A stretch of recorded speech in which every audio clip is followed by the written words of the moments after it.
Hi, Soul Fam. Hi, here we are again. Oh gosh, it's really strange because I sit here all on my own in my room, and then I start talking to the laptop, and it's like, then I see all your wonderful chat, and I think I'm not alone. Well, it was a full moon yesterday, wasn't it? So, well, what a week! My God, what a weekend! Oh my God, where do we start? And this is about the week ahead.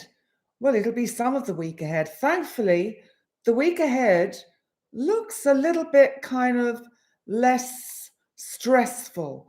So perhaps we're going to get some respite after the twists and turns and ups and downs and the way things have been unfolding over the last few days.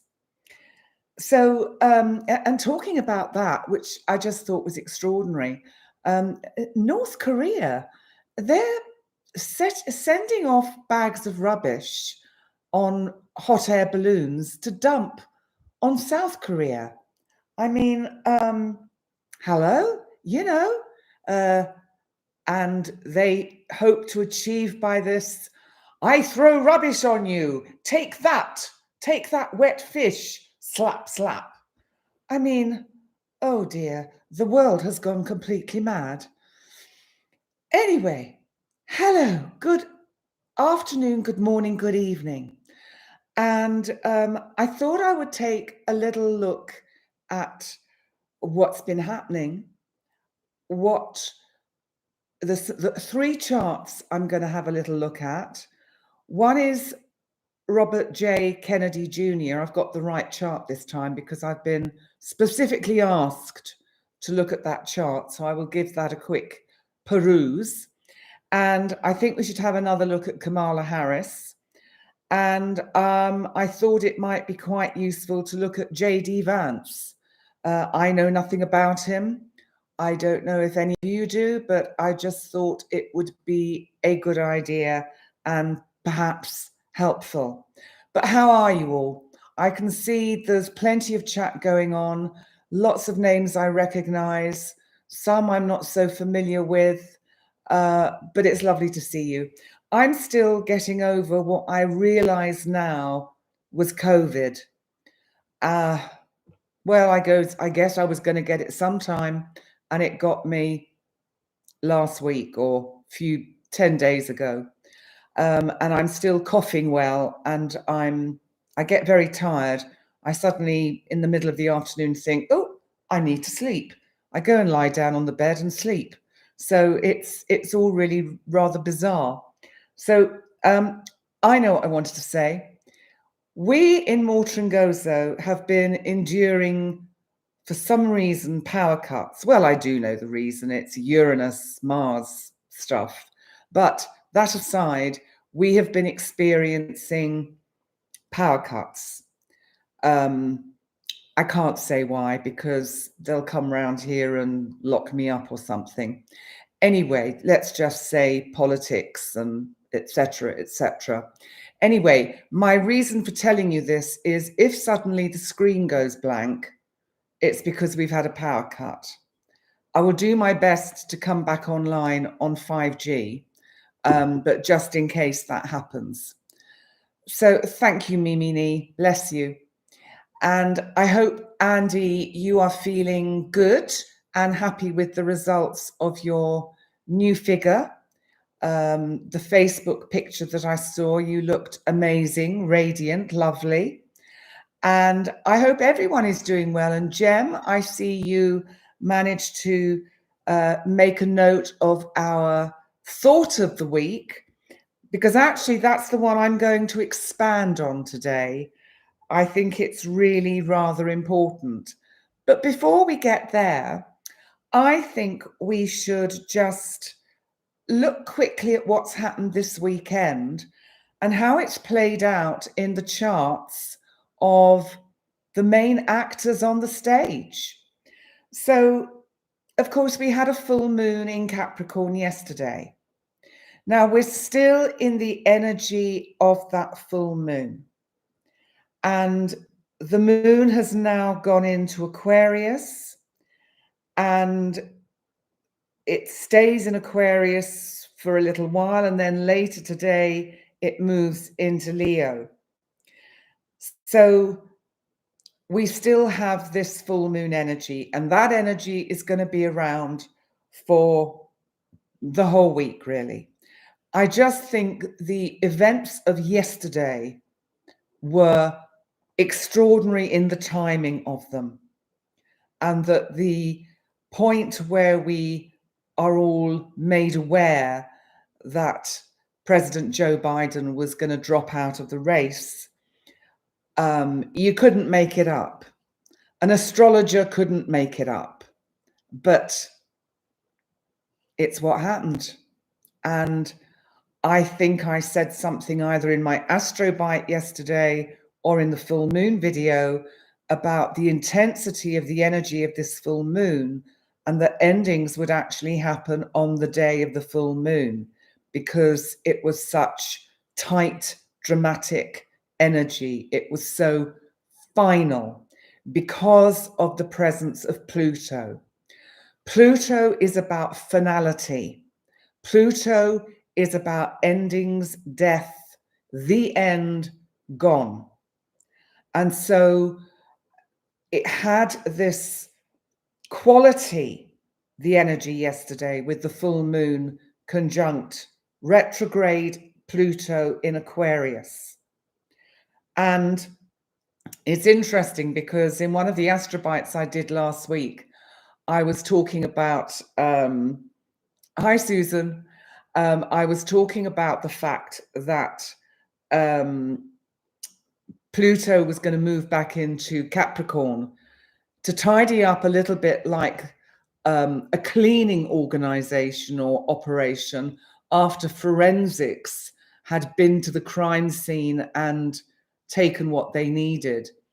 And someone wonderfully commented that they had never actually thought of Pluto as a cleaner or doing a cleanup job. But you know, it's not that crazy an idea, because the energy of Pluto's move back into Capricorn is to tidy up. And in a sense, that's what we're going to see unfolding over the next 6 months of this year, or 5 months of this year. And it is as if Pluto will be the cleaning company that goes in to very coolly, very coldly, very calmly sweep up, get rid of the dead wood, get rid of the drama, the players that have outstayed their welcome, the party goers that have outstayed their welcome. And yes, oh, what's this, Andy? Pluto in Cap cleared out all the debris in your 4th house for sure since 2008. I know, it really has. Hi, Karen. Happy Monday. Yes, happy Monday to you from Coyle, Washington. I'm sure you are pretty happy. I mean, the events of the last few days have been extraordinary, let alone what happened last weekend. And I'm not even going to go there. As you know, I do my best to stay as neutral as possible. By the way, we've had a kind of an imposter coming in and answering, I think as if they're me, trying to sell you Bitcoin investment opportunities. Please be assured, and let me underline it and remind you here, I would never, ever approach anyone with any kind of suggestion of a financial deal of any description, or ask you for money, or any of the above. And these people, they're bots. They attach themselves to somebody who is getting quite a lot of feedback on comments so that they get maximum exposure. It's reported, it's deleted. If you see a comment from me that comes up as if I'm trying to sell you something to do with finance or investments, delete it and report it. That is the best the best thing you can do. So, and believe me, I'm not the person to come to for financial advice. I just add that. But you know, this full moon has been a pretty kind of tempestuous one, and I don't think we've seen all of the fallout yet from this energy. If we look at what was happening in the charts of, well, let's just have a look at Joe Biden, because bless him, poor guy. If I can find my full moon, well, I'll just go for the transits. There we go. Poor Joe had this energy and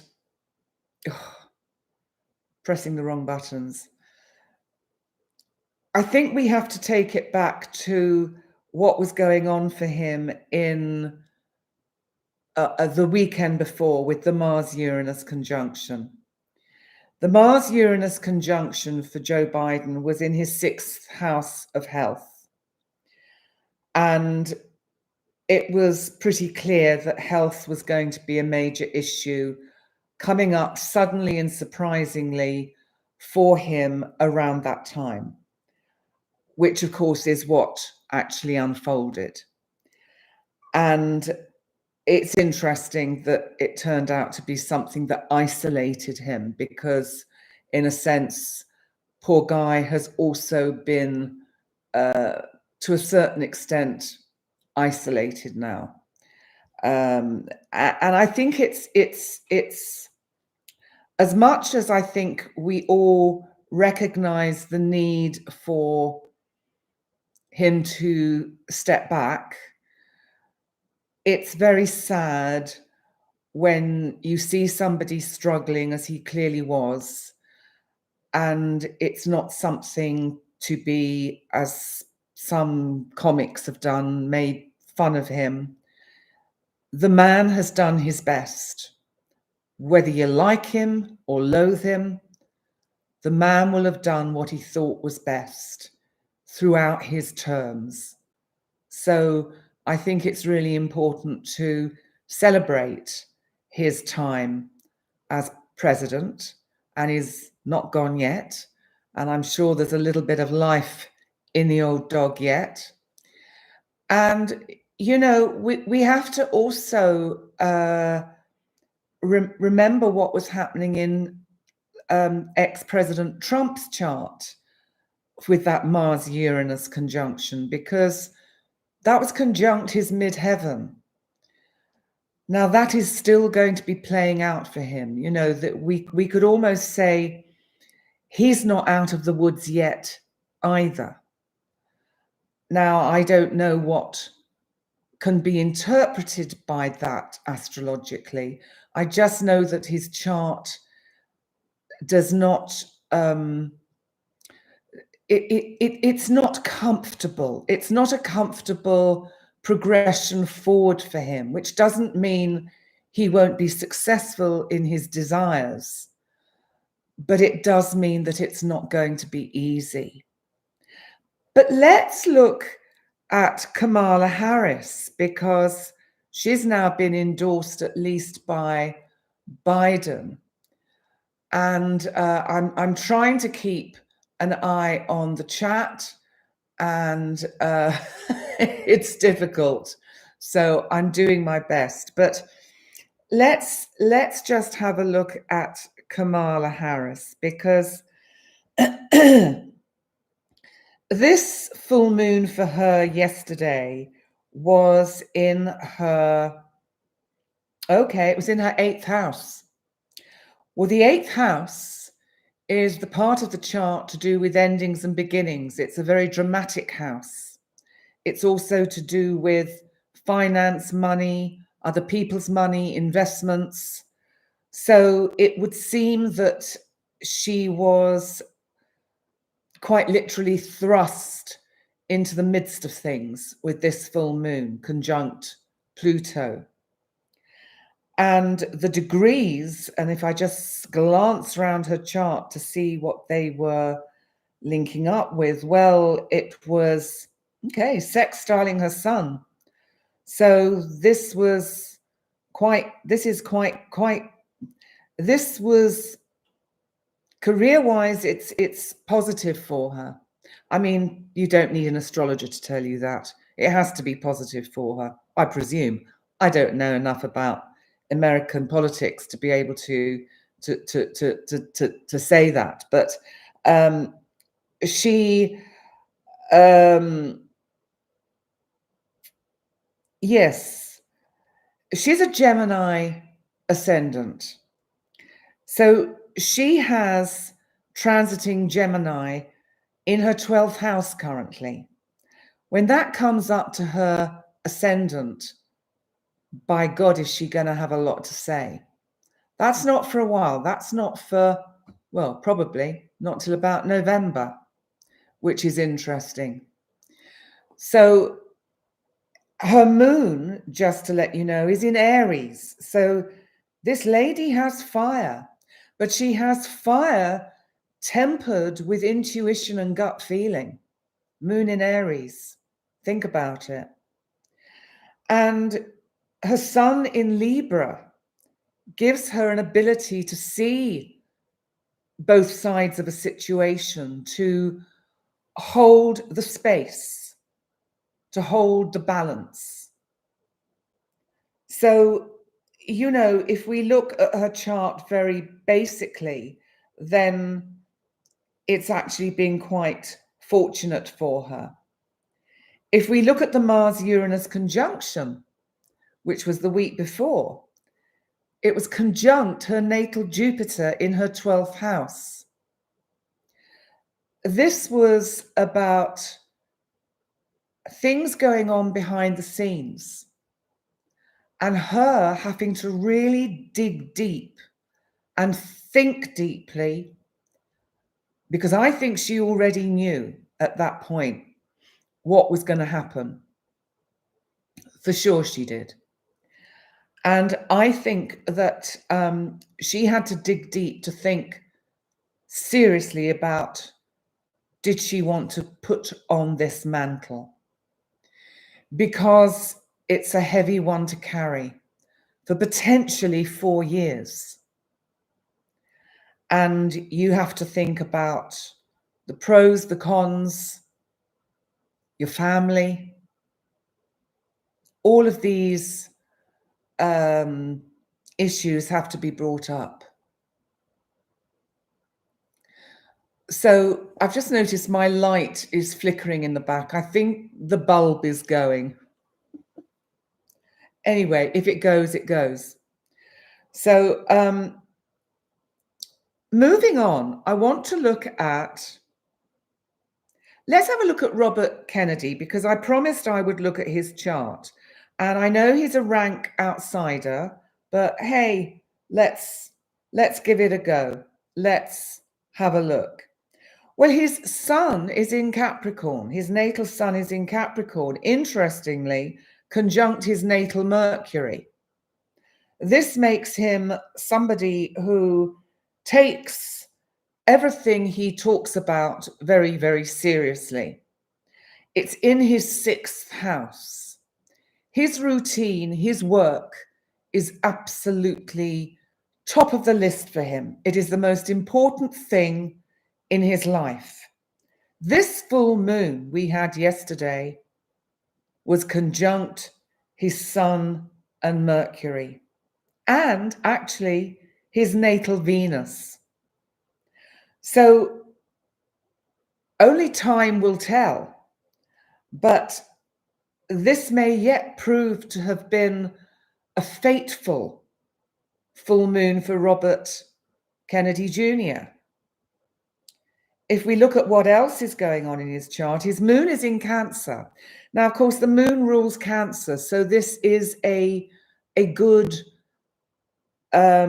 placement for it. And his ascendant is Leo. So he is not shy of taking center stage. He would be quite happy to be center stage. In fact, I'd go so far as to say he would like it very much. Now, all I can do is interpret the astrology. But I wonder if, because this Mars-Uranus that we had a week ago, the Mars-Uranus conjunction in Taurus, was in his 11th house, which puts him out there in front of the people. And I wonder whether there were things going on behind the scenes, because the sun is currently, well, it was in Cancer. It's now moved into Leo today, but it's actually still in his 12th house because his Leo ascendant is 2 degrees. And, you know, if he doesn't appear on the world stage this time round, for sure he will do. That is what I would say. This man can go places. This man can definitely go places. I know nothing about him. I know nothing about his politics. I'm just telling you what the chart says. But there's a lot of travel coming up for him, a lot of long distance travel, overseas travel. And I mean over the big pond or the small pond and the big pond. So he's going to be doing a lot of traveling. And now I want to look at the chart of J.D. Vance, because this is the running partner that Donald Trump has chosen. I know, as I'm sure most of you don't know anything about him. I know he's come from quite a challenging background from what I picked up over the weekend. And what's that? The Collister. Cosmic BL, you'll have to explain to me. Vance is Leo. Yes, Vance is Leo. Vance is Leo. And his moon is in Libra, and so is his ascendant. And if we just look at his chart, he has, we don't actually know his time of birth, so we don't know what his ascendant is. I don't know the man, so I couldn't even begin to assess what sign he is. Although we could hazard a guess. We could think something has plunged him into the spotlight. So that would make it more than likely that he's got Uranus on his midheaven. So in that case, we would look at Taurus, Gemini being on his midheaven, and that would make him late Leo ascendant or Virgo ascendant.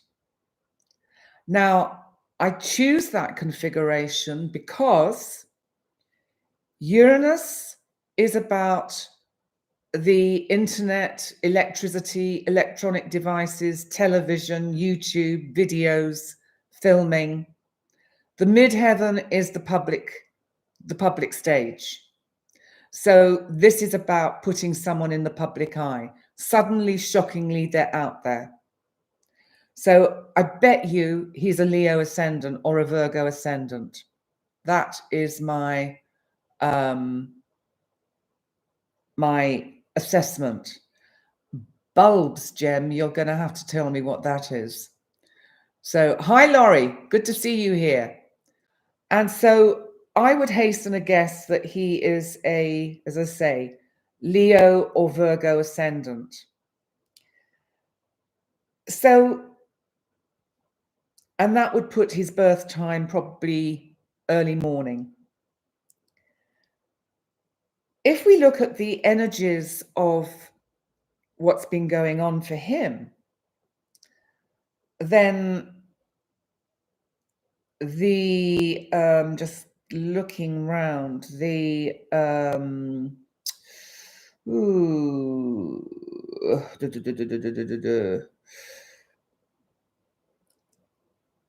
the full moon was, there it is. Oh, okay. The full moon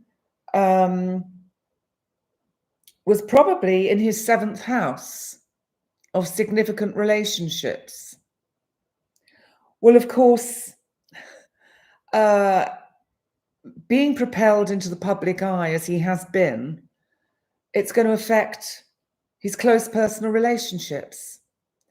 Because, you know, when you choose to marry a senator, you are also kind of marrying the country. So, as in what Uranus governs, I think you were referring to. So I wonder if bulbs were included. Oh, I see. Mine is flickering. Good point, Jem. Yes, Uranus. Absolutely. Uranus. So, any questions about these 3 charts that I've just looked at? Oh, thank you, Laurie. You've been reporting that scammer. Yes, please report. It's so annoying. Oh, thank you, Janice. Yes, that's right. He wrote a book that, this is J.D. Vance. He wrote a book that was a prize winner called Hillbilly Elegy. And the wife married him afterwards, did she? Right. So that is quite interesting. He's got quite an interesting past. I reckon he is a Leo ascendant, because I think he likes center stage. I think he is modeling himself on his boss, and the way his beard is so neat and trimmed, I think is very Leo. So he's quite a, you know, regularly good looking chap. And I think, you know, it's kind of, it's very typical of a kind of Leo energy. But anything else you want to ask me about this, or do you want me to look at what's happening the week ahead? Because it's only Monday and we've got a whole week ahead. Woman of the Wood. Hello, Woman of the Wood. I love the name. Week ahead. Okay, so the sun is in Leo today. And you'll be picking this up anyway through all my Astro Bites. And I've recorded a whole bunch today, so I won't have to record any more till next Monday. And they will be more in-depth look than I'm going to do now. But we've got Mars in Gemini trining Neptune in Pisces today. And Mars in Gemini means we have to really watch our words, because Mars can come out quite cutting. You know, it's like he who speaks with forked tongue. It can be a check above. Okay. What am I checking? Andy is trying to act as a kind of a PA on our chat, but I don't know what you want me to check, Andy. You'll have to be a bit more specific. Mars in Gemini trining Neptune in Pisces. This is like cutting through the crap today, quite frankly. It's because Neptune, you're looking at cosmic BLs and Genesis.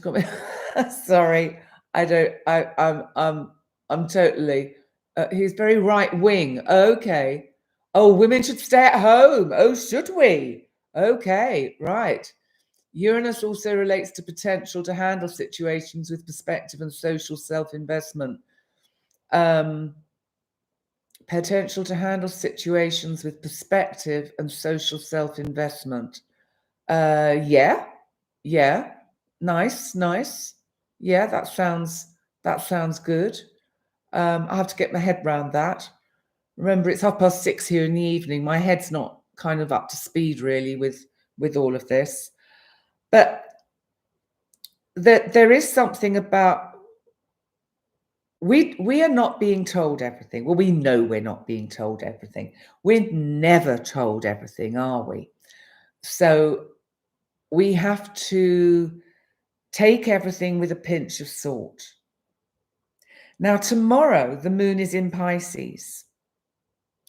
And so that makes us, it tends to make us a little bit more reflective, a little bit more sensitive. So tomorrow we could feel quite sensitive, but also intuitive. But we've also got really quite a difficult energy. We've got the Sun in Leo in opposition to Pluto retrograde in Aquarius. So you've got these energies pulling apart. You've got Pluto wanting to transform. You've got the Sun in Leo saying, I want to be just me alone on the stage. Pluto in Aquarius is saying, hey, hey, hey, baby, that ain't going to happen. You're going to have to join in with the crowds. Because remember, Aquarius is about, groups, larger communities, groups of people. And so this really says there's going to be a real tug of war tomorrow between with this energy of Sun in Leo opposite Pluto in Aquarius. Also Mars, remember, still in Gemini, trines Pluto in Aquarius. So I think you have to be so careful at the moment in any discussions you get into that you don't cut people down with your words. Be mindful of that. Let's move on to Wednesday, because Wednesday, the moon is still in Pisces, and we have a little bit of shenanigans going on with Lilith. Now, remember, Lilith is Adam's first wife, and Adam insisted that she was subservient. In other words, that she lay beneath him in the missionary position so that he would be on top, being dominant. Lilith said, oh, no, no, no, no, no, no, no, no, no. I'm not doing that. So they had an argument. And basically, Adam got very, very angry and upset. And she got thrown out of Eden. And then the rest is history. Eve became his second wife. And she thought it would be really nice to have a bite of that apple one day. And you see, it's always us that have to make the men aware. Oh dear, I'm going to get lots of lots of attacks for that. Sorry, divine masculine. Anyway, so where were we? Yes, Wednesday with Lilith in Libra. Well, Lilith in Libra, it does bring into focus relationships. So it really is kind of be mindful what you say in relationships. Sometimes, as women, and I know a lot of women tune into this program or this show, and some of you men will be there quietly watching in the background, and I know you're there. I'm watching you. Anyway, I think this energy for Wednesday is about women being careful and clever to sow the seeds. With men tend to go straight in. They have an idea. This is what we're doing. We're going to initiate it. Whereas women kind of go, let me sprinkle a few seeds. So that the man in the end thinks, oh, this was his idea. And then she goes, oh, that's a good idea. Yes, we could do that. So that's something of the energy around on Wednesday. By Thursday, the moon has entered Aries, and Mercury, our planet of communication, moves into the sign of Virgo. Now, Mercury rules Virgo, so Mercury is very comfortable in Virgo. And Mercury is about to go retrograde. Oh, yes. We have a Mercury retrograde. Mercury goes retrograde on the 5th of August. That's the day after the new moon in Leo. And it doesn't go direct again until the 28th of August. But you know, Mercury retrogrades in August, that's great. That's cool. That's really nice. Just gives us time to kind of slow down a bit and catch our breath, just chill a bit. Because, you know, August is summertime. August is for relaxing. Certainly if you're in the Northern Hemisphere. If you're in the Southern Hemisphere, well, I suppose you're kind of getting ready to prepare for spring, because it's not that far around the corner. So you're getting through the winter down there in Australia and New Zealand and South America, and you're beginning to see the light at the end of the tunnel.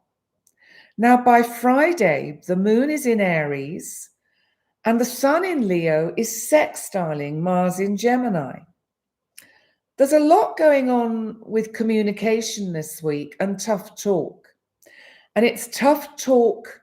This, if you're working, this is tough talk you might have to have with a boss. It's tough talk you might have to have with a partner. But it's about setting some boundaries.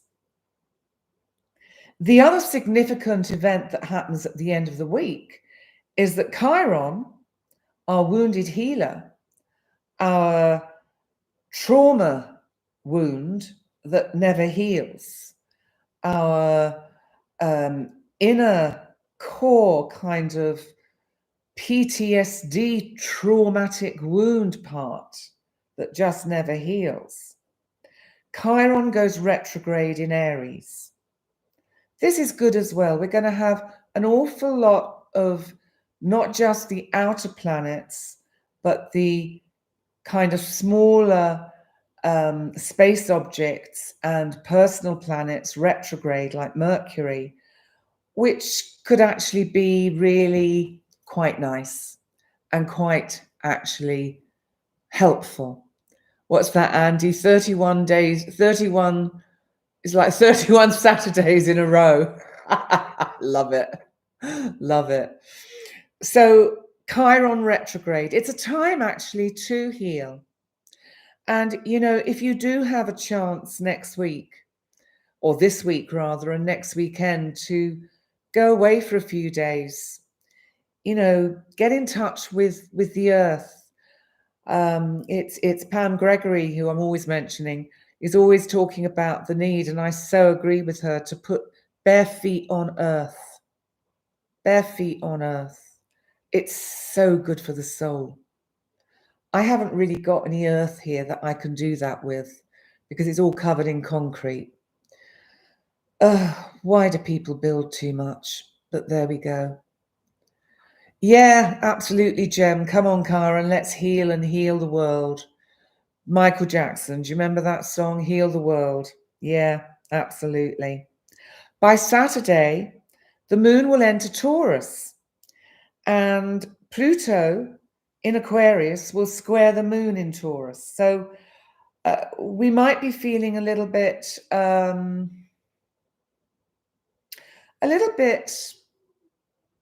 kind of meh, if you know what I mean by meh. Just not kind of, a bit out of sorts. Like, oh, I don't know what's wrong. I just don't feel okay. Maybe I'm tired. Maybe I want to go and eat what's in the fridge. Taurus, moon in Taurus. And it's like, but I really shouldn't, because then I'm just going to get, you know, look at the scales and be depressed. So meh, you like it, do you, Jem? Okay. Meh, exactly, it's a whole feeling. Meh. I'm a bit meh. We have some lovely, I've been, my lovely cleaning lady, who became my full-time carer while I was recovering from back surgery, bless her, has been trying to teach me Maltese. And there's some wonderful phrases like, Givinti, Taiba grazie. That means, how are you? I'm good, thank you. And then there's Inhobbok Hafna, which is I love you, darling. And then there's Oeya and Mushek, which is yeah, whatever, okay, or words to that effect. And the Maltese language is just an extraordinary combination of don't tell them I've said this, but Arabic, Phoenician, there's a bit of Italian in there. There's a bit of probably Syrian or Sumerian, bit of that, Corinthian. So it's a mishmash of lots of different languages, but most Arab speakers get the gist of what Maltese is about. And it's the only Catholic Arabic country in the world. Am I allowed to say that?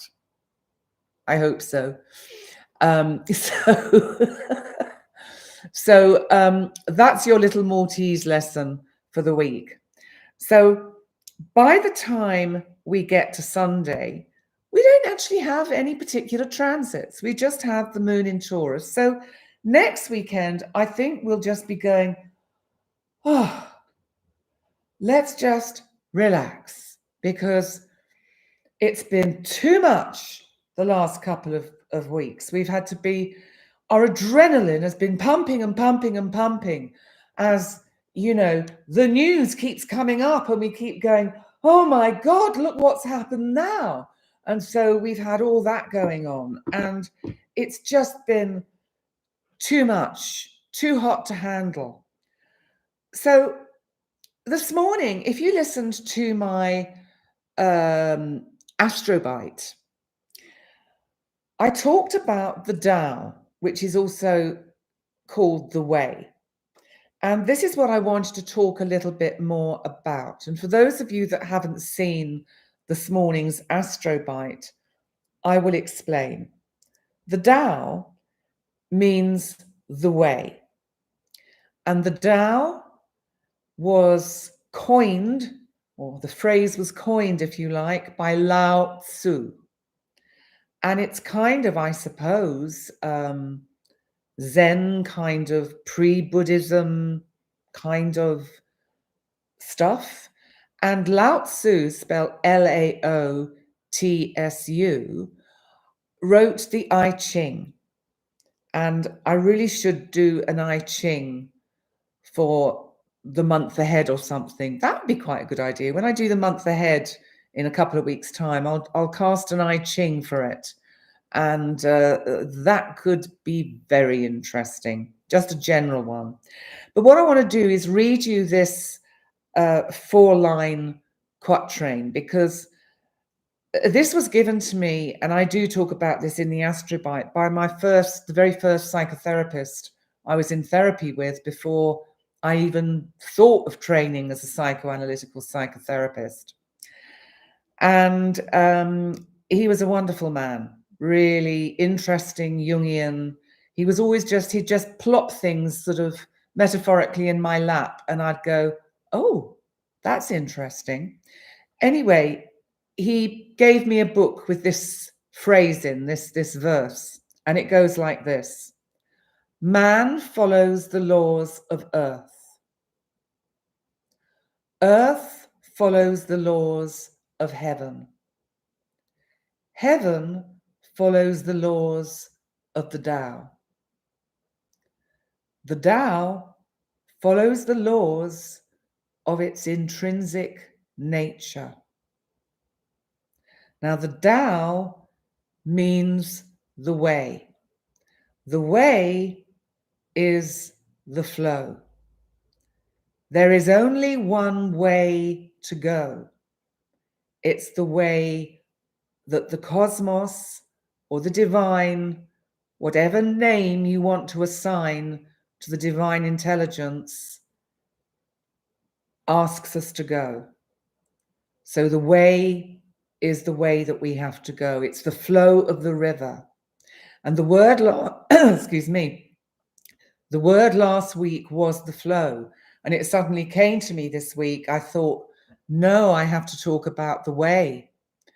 Because the way is, yes, man follows the laws of earth. Earth follows the laws of heaven.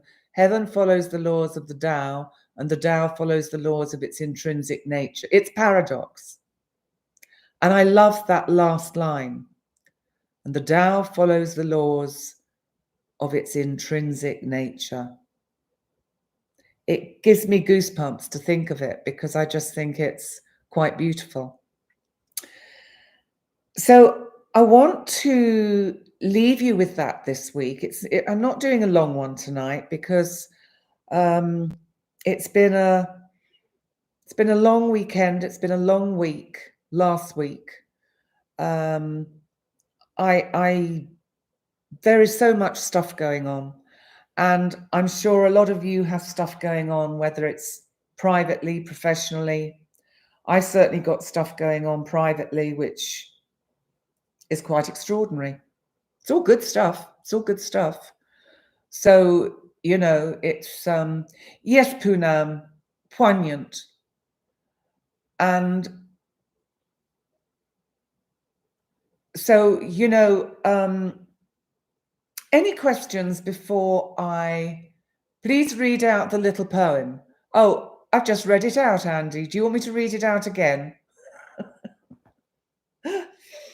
I will read it out again for anyone else that just wants to make a note of it and can't find their way into the live chat. This is the way of the Tao. Man follows the laws of earth. Earth follows the laws of heaven. Heaven follows the laws of the Tao. And the Tao follows the laws of its intrinsic nature.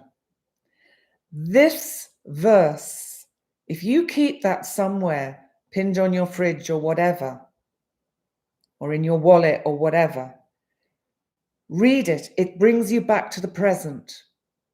It will absolutely root you in the present straight away.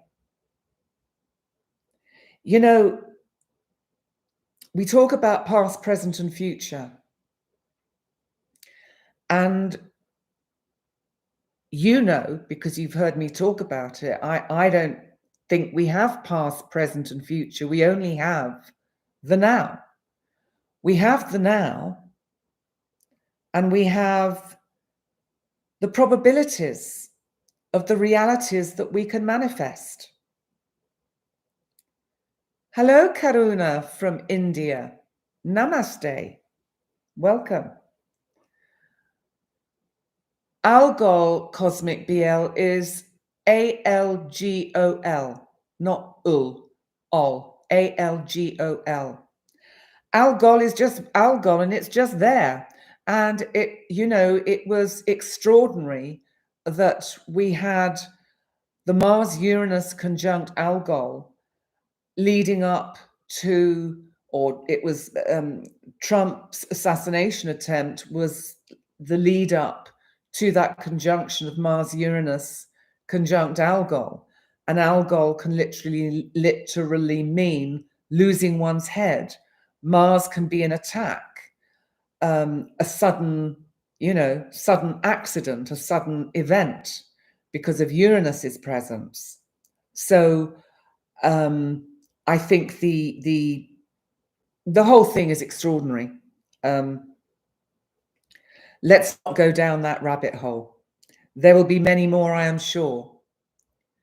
Oh, commercials, sorry about that. I tried to do medium so that they don't pop up, but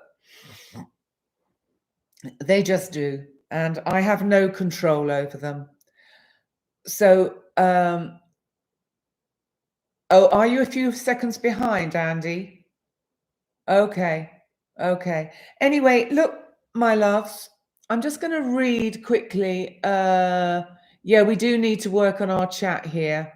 Rhonda, hello. Thank you. Yeah, I'm feeling better. I'm still coughing well, but it's all moving, you know, without going into too many technical details. It's moving.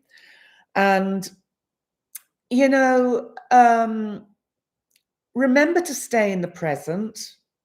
And as I say, that verse from the Tao is about staying in the present, because we do only have this moment. And as much as we think what ifs, and I'd like to manifest, and I want to do my vision board, don't narrow the abilities of the cosmos to manifest for you something far greater than you can imagine, and something far better. Give the cosmos and the divine a free rein. Allow the cosmos to provide for you, to manifest for you what is for the highest good of you, the highest good of me, and the highest good of all, to quote Pam Gregory again. So don't limit the cosmos. Throw away the vision boards. You can have an idea about what you'd like to manifest, but I can tell you, having lived here for 69 years on this planet, none of the things that I've really kind of worked hard on manifested. Certain things did, but you know, it might have been better if I'd let the universe sort out the details. Just saying. So, you know, exactly, Jem, the law of non-resistance. So on that note, I'm going to bring things to a close. Thank you so much for joining me. I'm going to do them on a Monday until September. And then at the beginning of September, I'll move back to doing it on a Sunday. So nearer the time, I'll let you know, hey, it's going to switch to Sunday. You know, it's going to be interesting to see if we get the same footfall with it being on a Sunday night or a Monday night. It's been quite interesting watching the number of people online watching live, and a little bit down on what it would normally be, but it is a Monday, so we have to kind of expect that. And also in the summer, people tend to be away and not indoors so much, not looking at stuff. Let me just see. You're doing your affirmations, Louise Hay, mirror work, deep breathing, many conversations with God, Jesus, and your golden one I saw once. We're all giant golden beings. Yes, we are, Maggie. Of course we are. I'll do it my way, Jem. I'll do it my way. And before I get taken off for bursting into song, I must see if that's in the public domain. Then I could sing it. Anyway, guys, thanks ever so much. Like good old Frankie, baby. Start spreading the news. I'm leaving today. I want to be a part of it. New York, New York. Wish I was, but I'm not. Not yet, anyway. Okay, guys. Thank you, Jem. I'm going, and I will see you all soon. Take care. Love you loads. Mwah. Speak soon. Okay. Bye for now. Bye.